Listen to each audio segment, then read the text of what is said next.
I name this ship Clyde. May God bless her and all who sail in her.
The first HMS Clyde was launched in 1796 from Chatham Dockyard.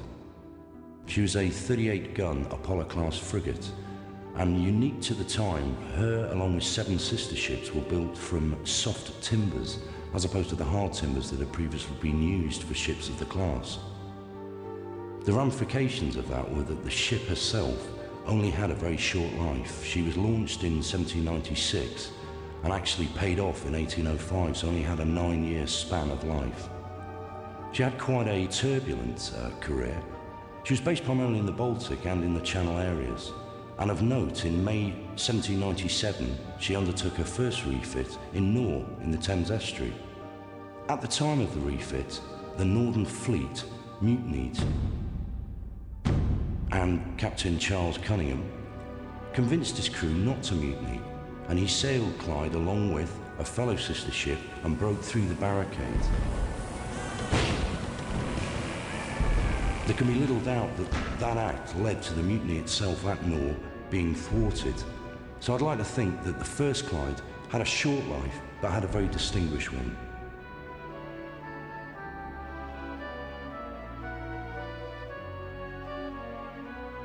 And the most recent HMS Clyde was a Thames-class submarine, which saw gallant service during the Second World War.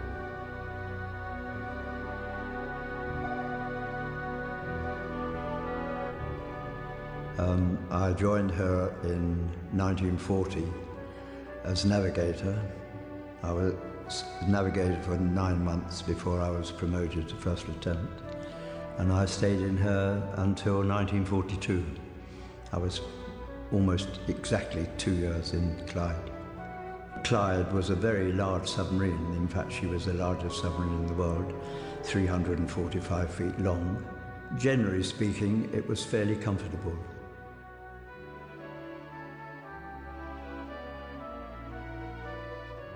During the Second World War, at least, everyone was a volunteer, officers and men. It made you united together. Everyone had a very important job to do, and we depended on each other. Ships were being torpedoed every day almost, and if we heard a SOS being sent, we would surface immediately and dash off at our top speed, which was 22 knots, and hope, A, to find a U-boat fooling around, or perhaps lend some assistance. Clyde, while she was in the Norwegian, did manage to torpedo one torpedo into the German battleship Gneisenau. It didn't sink her, it put her out of action for about 7 months. So we did quite a bit of reconnaissance work. We did a lot of patrols off Toulon. We landed several people, including Captain Churchill, who eventually married Odette. But then while we were on patrol, we were suddenly recalled to Gibraltar to investigate the possibility of carrying aviation spirit, ammunition and food to Malta when that island was besieged and convoys were unable to get through, and they were really in a desperate position. And we eventually managed to do that, and it probably enabled us to survive in the Mediterranean. And so the Battle of the Convoys begins to burn itself out. The British Isles and Malta both live on the precious cargoes of these ships. Since then, the people of Malta have been very grateful to the submarine service. They've erected a memorial and they've issued a replica of the George Cross that they were awarded to the submarine service. So yes, they were terribly grateful.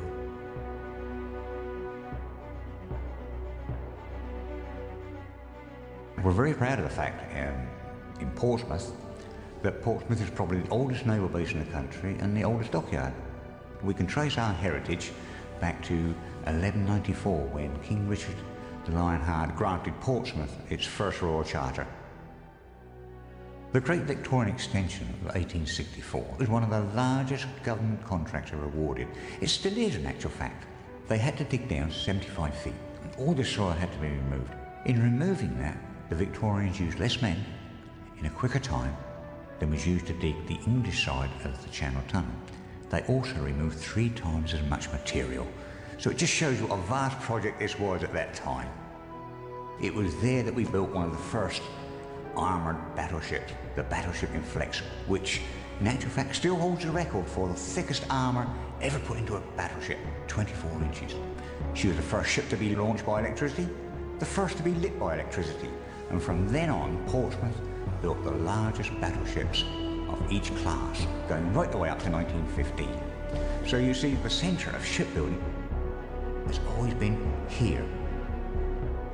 HMS Andromeda was the last in a line of post-war frigates and completed in record time. My job as a shipwright liner was mainly for the production of working drawings for the ship's ventilation system. In fact, it was one of the most successful build jobs Portsmouth had ever done.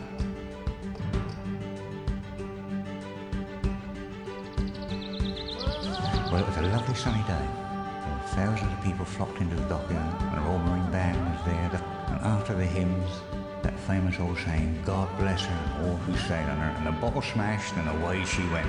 A great cheer and everything was fantastic. That was on the 25th of September 1967.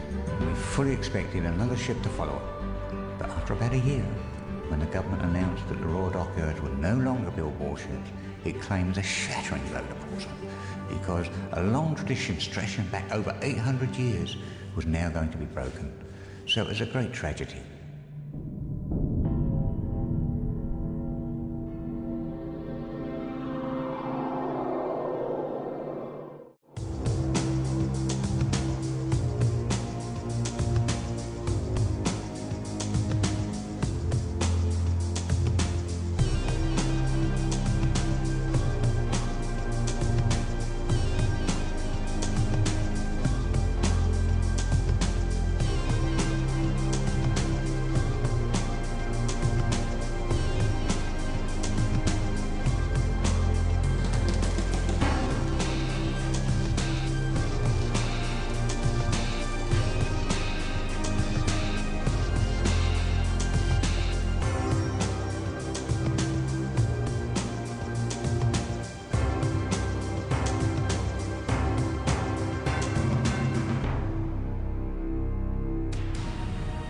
The new HMS Clyde is uniquely fitted with a number of automatic systems on board. She's an incredibly technical ship.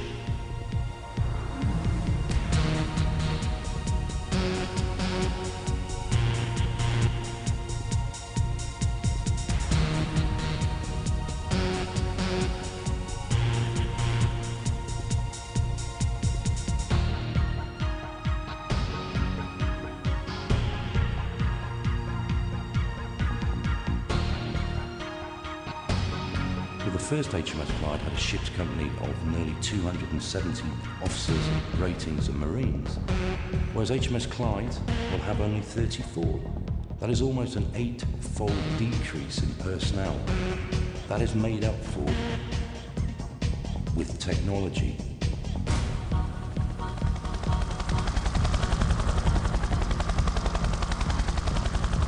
Uniquely to HMS Clyde, she's been fitted with a helicopter deck.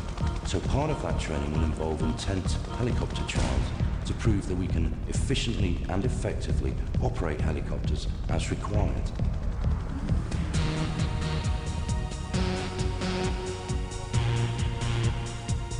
HMS Clyde is quite well armed.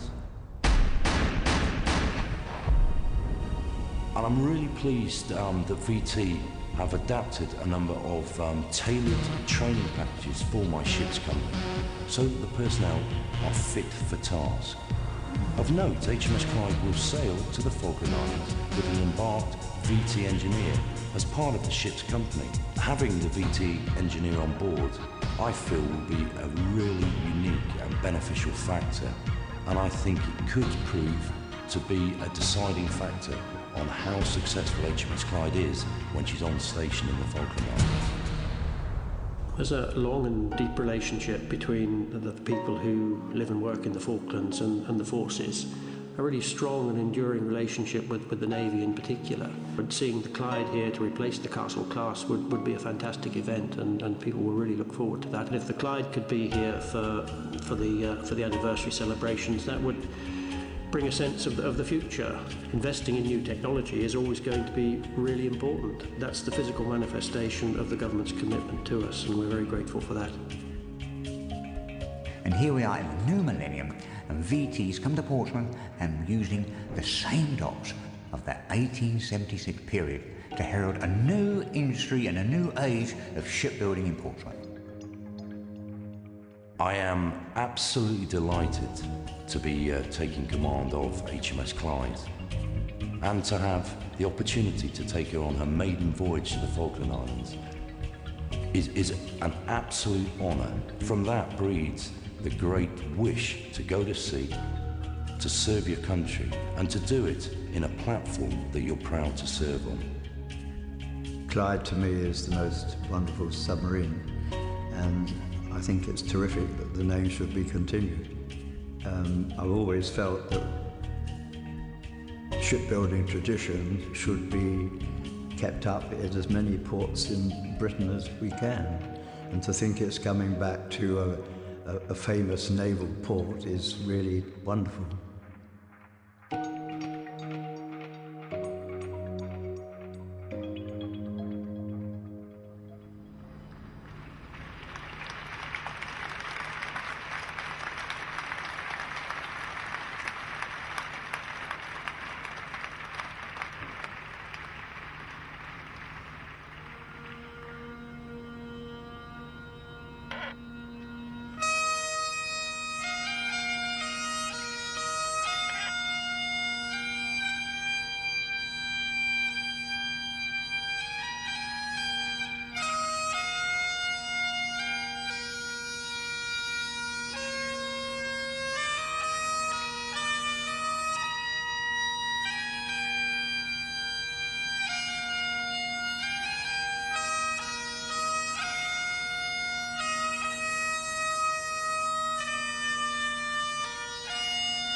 you.